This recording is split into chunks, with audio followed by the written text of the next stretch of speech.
Hello students, welcome to science vision classes. मैं Anuj Sinha science vision class में आपका स्वागत करता हूं। आज आपका टॉपिक है जनन अक्षमता, जिसका मीन्स होता है इनफर्टिलिटी, अर्थात जनन में अक्षम होना ही इनफर्टिलिटी कहलाती है। तो इसे आप दूसरे रूपों में कह सकते हैं कि वैसी दशा जब नियमित और सुरक्षित संभोग के 1 से 2 वर्ष बीत जाते हैं, अर्थात वैसा कंडीशन जब नियमित या रेगुलर जिसको बोल सकते हैं और सुरक्षित संभोग के 1 से 2 वर्ष बीत जाते हैं। यहाँ संभोग का मतलब यहाँ सेक्सुअल इंटरकोर्स से संबंधित है। तो कोई भी व्यक्ति जब नियमित रूप से रेगुलर सेक्सुअल रिलेशनशिप बनाता है और वह 1 से 2 वर्ष बीत जाते हैं और वह किसी फलयुक्त शिशु को उत्पन्न करने की योग्यता नहीं रख पाते हैं, तो वह जनन अक्षमता कहलाती है, अर्थात इनफर्टिलिटी कहलाती है। और यह शब्द मेनली बांझपन का पर्यायवाची नहीं है, अर्थात स्टेरिलिटी। तो बांझपन का मतलब होता है वह पूरी तरह से अयोग्य होना, मतलब शिशु उत्पन्न करने की पूर्ण अयोग्यता को हम लोग बांझपन कहते हैं। तो यहाँ आपको बताया गया कि यह शब्द बांझपन का पर्यायवाची नहीं है, जिसका अभिप्राय शिशु उत्पन्न करने की पूर्ण अयोग्यता है, अर्थात बांझपन में कोई भी फीमेल्स बच्चे को उत्पन्न पूरी तरह से नहीं कर सकती। लेकिन इनफर्टिलिटी में ऐसी बातें नहीं होती। इनफर्टिलिटी जो है यह अभी अयोग्य है, अर्थात कुछ प्रॉब्लम्स के कारण, किसी कारणवश उसके रिप्रोडक्टिव ऑर्गन्स में प्रॉब्लम्स हैं और अगर इसका इलाज कराया जाए तो वह ठीक हो सकता है और वह शिशु उत्पन्न कर सकता है, तो उसे इनफर्टिलिटी कहा जाता है। तो यह मेनली 2 प्रकार की होती है, प्राथमिक व द्वितीयक। तो जनन अक्षमता को 2 रूपों में बांट सकते हैं। प्राथमिक अर्थात वैसे रोगी जो जनन अक्षम या कह सकते हैं उसमें अभी जनन अक्षमता है और जो कभी भी गर्भधारण नहीं कर पाते हैं, तो वैसे रोगी को प्राथमिक अक्षमता के रूपों में, प्राथमिक जनन अक्षमता के रूपों में कहा जा सकता है। और द्वितीयक जनन अक्षमता उन रोगियों में पाई जाती है जो पूर्व में गर्भवती हुई थी लेकिन अब वह नहीं हो पा रही। तो यह 2 प्रकार के जनन अक्षमता होते हैं। फर्स्ट, वैसे रोगी जो कभी भी जनन अक्षम थे ही नहीं, कभी वह गर्भधारण नहीं कर पाए, तो उसका इलाज करने के पश्चात वह ठीक हो सकता, तो वह प्राथमिक में आ गया। और द्वितीयक होता है कि कभी वह पूर्व में बच्चे उत्पन्न किए हैं, अर्थात गर्भधारण की हुई है, लेकिन अभी वह अक्षम हो रही है, अर्थात उसका भी इलाज होगा और वह ठीक हो सकता है। तो इस प्रकार की घटना जो होती है वह स्त्री व पुरुष दोनों में पाए जाने वाले दोषों के कारण होती है, अर्थात जनन अक्षम जो घटना है, दशा है, यह मेल और फीमेल दोनों में पाए जाने वाले दोषों के कारण होता है। जैसे अगर मेल में पाया जाता है तो पुरुषों में जनन अक्षमता, इसे इनफर्टिलिटी इन मेल्स कहते हैं।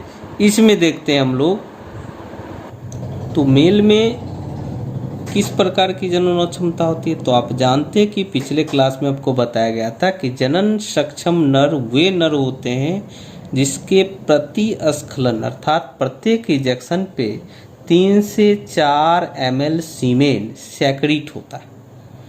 तो जनन सक्षम नर का प्रतिस्खलन 3 से 4 ml सीमेन रखता है और जिसमें शुक्राणुओं की संख्या जो होगी वो लगभग 100 मिलियन से ज़्यादा होती है। लेकिन जो जनन अक्षम पुरुष होगा उसमें इसकी मात्रा क्या होगी, कम हो जाएगी, और जिसके कारण स्पर्म की भी संख्या कम हो जाएगी। और ये शुक्राणु जो होते हैं अधिकतर गमनशील होते हैं और फ्रक्टोज की उचित मात्रा वाले होते हैं। तो ये जनन सक्षम की बातें हो रही है कि जो जनन सक्षम पुरुष होते हैं उसमें 3 से 4 ml सीमेन होता है और शुक्राणु की संख्या उसमें 100 मिलियन से भी ज़्यादा होती है, और जो ज़्यादातर गमनशील शुक्राणु उसमें पाए जाते हैं इनमें भी फ्रुक्टोज की मात्रा उचित मात्रा होती है और आसानी से वह वेजाइना में जमा हो जाता है। लेकिन जो जनन अक्षम होंगे उनमें इसकी संख्या क्या होगी, कम हो जाएगी। तो जब शुक्राणु की कम संख्या होगी तो उसे हम लोग अल्प शुक्राणुता कहेंगे, इसको एलिगोस्पर्मिया कहते हैं, और इसके कारण शुक्राणुओं की लगभग अनुपस्थित हो जाती है, कम संख्या हो जाती है, और इसे अशुक्राणुता, जैसे जिसमें कम संख्या होगा तो अल्प शुक्राणुता, जिसमें शुक्राणु होगा ही नहीं, अनुपस्थित होगा तो उसे अशुक्राणुता या एजोस्पर्मिया कहते हैं। तो 2 प्रकार का हो गया, एक हो गया अल्प शुक्राणुता और एक हो गया अशुक्राणुता। कम रहेगा तो अल्प शुक्राणुता को ओलिगोस्पर्मिया, और नहीं के बराबर रहा तो एजोस्पर्मिया कहेंगे। तो यह आगे देखते हैं। अब ये ऐसा क्यों होता है अक्षम होने का रीजन, तो सबसे पहला देखते हैं वृषण का अंडकोश में ना उतर पाना, अर्थात टेस्टिस जो है वह स्क्रोटम में उतर नहीं पाता है। इस रीजन से अल्प शुक्राणुता की घटना होगी या एजोस्पर्मिया होगा। दूसरा क्या है कि शुक्रवाहकों भाष डिफरेंस या भाषा इफरेंसिया जो होंगे उसमें रुकावट होगी या अनुपस्थिति होगी, तो किसी भी प्रकार का वह वेसल्स जो है वह रुक जाता है, उसमें कुछ बाधा आ जाती है, जिसके कारण यह स्पर्म ज़्यादा मात्रा में सेक्रेट नहीं होते हैं।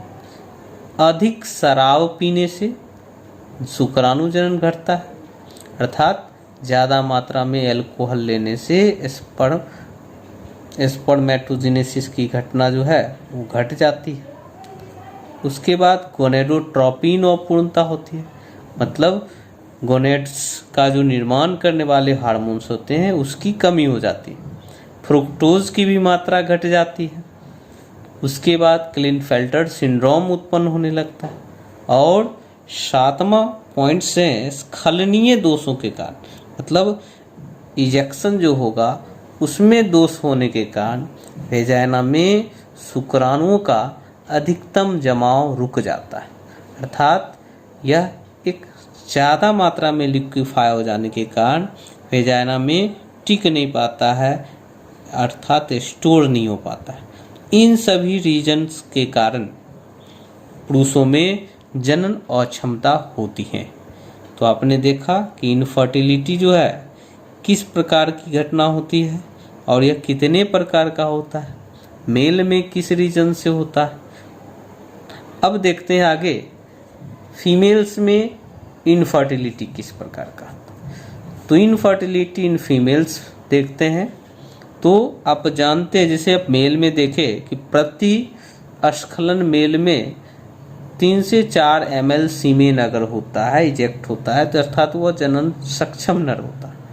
लेकिन अगर इसकी कमी हो गया तो जनन अक्षम नर हो गया। उसी तरह फीमेल्स में अगर जनन सक्षम औरत की बात करें तो जो प्रत्येक चक्र पर नियमित अंडोत्सर्ग करते हैं, अर्थात प्रत्येक मेंस्ट्रुअल साइकिल जो है उसका रेगुलर होता है, तो इसे जनन सक्षम फीमेल्स कहते हैं। और इसमें एक प्रजनन मार्ग में से गुजरता है, और जब एक प्रजनन मार्ग में से गुजरेगा और जो शुक्राणुओं के लिए सरल मार्ग दशाएं विकसित करता है, तो एक प्रकार का पैसेज तैयार करता है जिससे वह एग को फर्टिलाइज कर सके। तो विकसित करने के पश्चात यह निषेचित अंड का गर्भारोपण हो जाता है, तो कहने का मतलब जनन सक्षम फीमेल्स मेंस्ट्रुअल साइकिल रेगुलर होता है और एक प्रजनन मार्ग में से गुजरता है जो शुक्राणु के सरल मार्ग के लिए दशाएं विकसित करेगा और फिर जो फर्टिलाइज होंगे उसका इम्प्लांटेशन हो जाएगा। और इसमें जनन अक्षमता के विभिन्न कारण होते हैं, अर्थात फीमेल्स में इसके रीजन क्या है, जैसे मेल में आपने देखा कि किस किस प्रॉब्लम्स के कारण ऐसा होता है। ठीक है, तो सबसे पहला इसमें देखते हैं हाइपोथैलेमो।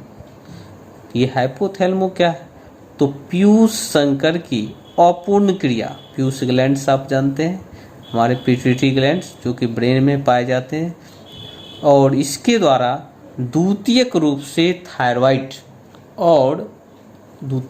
थायराइड देखें और एड्रिनल की असामान्य क्रिया डिम्बाक्षरण होता है। मतलब एड्रिनल और पीयूष ग्रंथि के द्वारा एड्रिनल के स्राव होने से डिम्बाक्षरण की क्रिया होती है, अर्थात एक का क्षरण होता है, टूटना होता है। और दूसरा कॉर्पस ल्यूटियम की अपर्याप्त वृद्धि, तो जो कॉर्पस ल्यूटियम है ओव्यूलेशन के पश्चात बनता है, उसकी अपर्याप्त वृद्धि हो या क्रिया के परिणाम स्वरूप, या मान लेते हैं कि अगर अच्छा परिणाम स्वरूप उसका वर्क होता है तो प्रोजेस्टेरॉन स्राव घट जाता है। अर्थात कॉर्पस ल्यूटियम अगर वर्क सही रूपों से नहीं किया तो प्रोजेस्टेरॉन का सेक्रेशन घट जाएगा, जिससे क्या होगा कि गर्भारोपण घटता है, अर्थात गर्भारोपण नहीं हो पाता। तो ये भी प्रॉब्लम्स हो रहे हैं कि कॉर्पस ल्यूटियम की अपर्याप्त वृद्धि से ये घटना हो रही है। तो तीसरा है अंड मुक्त नहीं होता, अर्थात एग ओव्यूलेट नहीं हो पाता क्योंकि वह पुटिका के अंदर ब्लड में प्रोलैक्टिन के बढ़ जाने के कारण फंसे रहते हैं। अर्थात एग जो है वह ओवरी के अंदर प्रोलैक्टिन के बढ़ जाने के कारण वह उसे वहीं फंसा के रख लेता है, ओव्यूलेट होने नहीं देता है। इस रीजन से भी यह फर्टिलाइजेशन की क्रिया रुक जाती है और जनन अक्षम हो जाती है। नेक्स्ट है गर्भाशय का जन्मजात खराब निर्माण, अर्थात फीमेल्स में यूटेरस जो है वह जन्मजात ही खराब है, तो उस कंडीशन में भी इनफर्टिलिटी फीमेल्स में होती है। नेक्स्ट है सर्विक्स, तो गर्भाशय का जो शीर्ष भाग होता है उसको सर्विक्स बोलते हैं, उसमें भी दोष होने से, जैसे जन्मजात विवर्धन, जन्म से ही उसका विकास नहीं हो पाया, या गर्भाशय गिरवा जो है उसमें शोथ हो गया, अर्थात वह ब्लॉक हो गया, इस कंडीशन में भी यह इनफर्टिलिटी को उत्पन्न करता है। नेक्स्ट है दोष युक्त योनि वृद्धि, जैसे अछिद्रता व अनुप्रस्थ पट। तो कहने का मतलब क्या हो गया कि दोष युक्त योनि वृद्धि, अर्थात प्रॉब्लम्स वेजाइनल ग्रोथ में जिसके कारण अछिद्रता जैसी घटना हो रही है, या उसका जो एक्सटर्नल लेयर्स होते हैं जिसको लेबिया मेजोरा या लेबिया माइनोरा कहते हैं, जो कि वेजाइनल पार्ट को ढकता है, वह ठीक से ट्रांसवर्स रूप से उसका सेक्शन नहीं रहता है, जिस कारण से अछिद्रता भी उत्पन्न होती है। तो इस रीजन से भी सेक्सुअल इंटरकोर्स में प्रॉब्लम्स होते हैं। तो ये सारी घटनाएं इनफर्टिलिटी को उत्पन्न करती हैं, या तो कम या अधिक सेक्रेशन क्रिया के कारण भी दोषयुक्त गर्भाशयी अंतःकला बनती है, अर्थात कम सेक्रेशन हो या ज़्यादा मात्रा में सेक्रेशन होने से प्रोजेस्टेरॉन का गर्भाशयी अंतःकला बनती है, दोषयुक्त बनता है, अर्थात सही रूपों से इंडोमेट्रियम की भित्ति नहीं बन पाती है। इस रीजन से भी क्या होता है, इनफर्टिलिटी फीमेल्स में उत्पन्न होती है। तो आपने मेल में देखा, फीमेल में देखा। अब इसका ट्रीटमेंट क्या है सो देखते हैं हम लोग। अब इसका उपचार करते हैं, कैसे उपचार होता है तो देखते हैं। ट्रीटमेंट जो है किस प्रकार से इनफर्टिलिटी को दूर करते हैं। तो पुरुष में जो जनन अक्षमता होती है, अर्थात इनफर्टिलिटी मेल्स में होती है, तो उसको शराब पीना रोक करके, अर्थात एल्कोहल का इस्तेमाल नहीं करते हैं, तो उससे स्पर्म डिस्ट्रॉय नहीं होगा और इसका इलाज हो सकता है। या कैसे वह गर्म अंतः वस्त्रों से बच करके, अर्थात जो वस्त्र इनर वस्त्र है उन वह गर्म या कसा नहीं होना चाहिए, टाइट नहीं होना चाहिए। नेक्स्ट, एक दिन में 2 बार ठंडी स्क्रोटम बाथ से, अर्थात स्क्रोटम जो उसको विल्सन कोष बोलते हैं, दिन में 2 बार उसे स्क्रोटम बाथ करना चाहिए, उसे साफ करना चाहिए।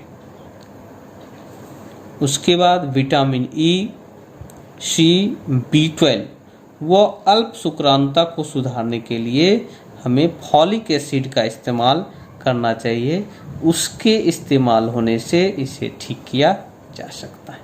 तो ये हो गया मेल का इनफर्टिलिटी को कैसे हम दूर करेंगे। अब आते हैं फीमेल्स में।